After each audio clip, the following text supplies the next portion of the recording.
Lam Estate, Hanghao Village. So we're here looking for Clearwater Bay Road. So I'll go to Clearwater Bay Road. Okay. Thank you.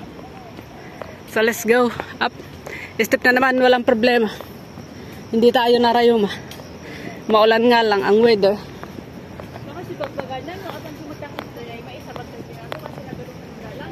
When?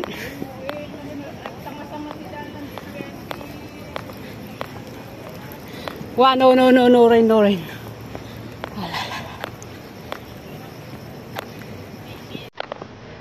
Okay.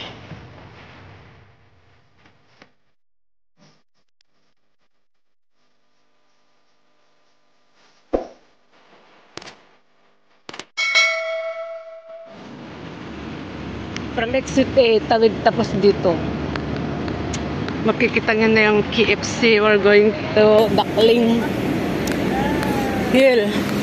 Medyo mano yung weather. So anyways, good morning and happy Sunday. And let's go hiking.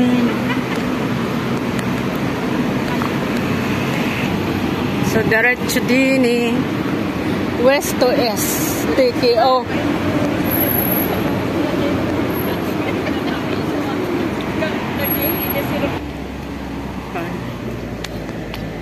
So, papasok na tayo sa Clearwater Bay, Hanghao Village. Pulam. Kolonton. Pagtuto pa ilang buwan? Pulong kyok na ito. Ako rin ito tumintingan takpa. Hanga diyan. Starting pa ilang. Babasatay.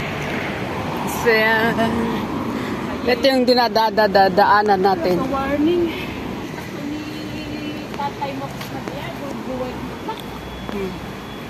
So, diretso tayo dito.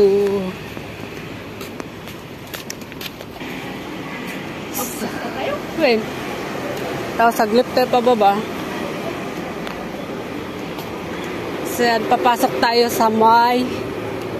Sa may linong. Hindi tawag na dito. Sa ito. Sa overpass. Ayan, akyat tayo dito. Here.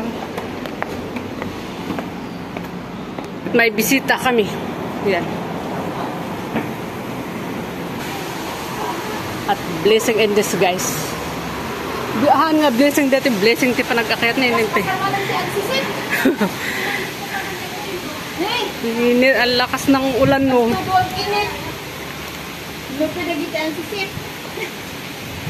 Ayan. Diretso lang dito. So. Dito na tayo sa medyo tapaw-tapaw na.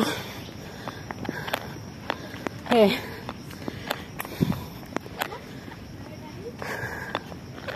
So dito na tayo. Unless tingnan natin kung ano meron. So the mohon is here.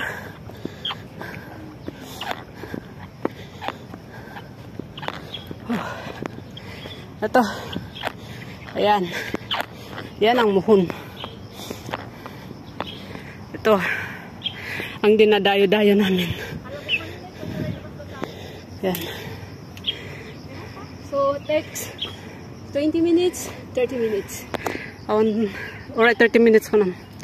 30 minutes from the starting point. Yan. So, ito mga kasama ko. Andun yung view. Ito. So actually, ito, dire-diretsuin mo to. Clearwater Bay. Pero, pabalik kami ng Hanghao for another pick dun sa may malapit sa hospital. So, ito lang guys. Takes 30 minutes to hike lang. Ito. Walang 1 hour pero step. Dyan kami galing. So, yun lang. Bye-bye na naman dun. Okay, so that's all. Thank you for watching and let's see sa other vlog ko. Sa other peak na pupuntahan namin. Kaya ang ganda talaga, laging may sumasalubong na ingay ng ibon. So okay. See you sa next vlog.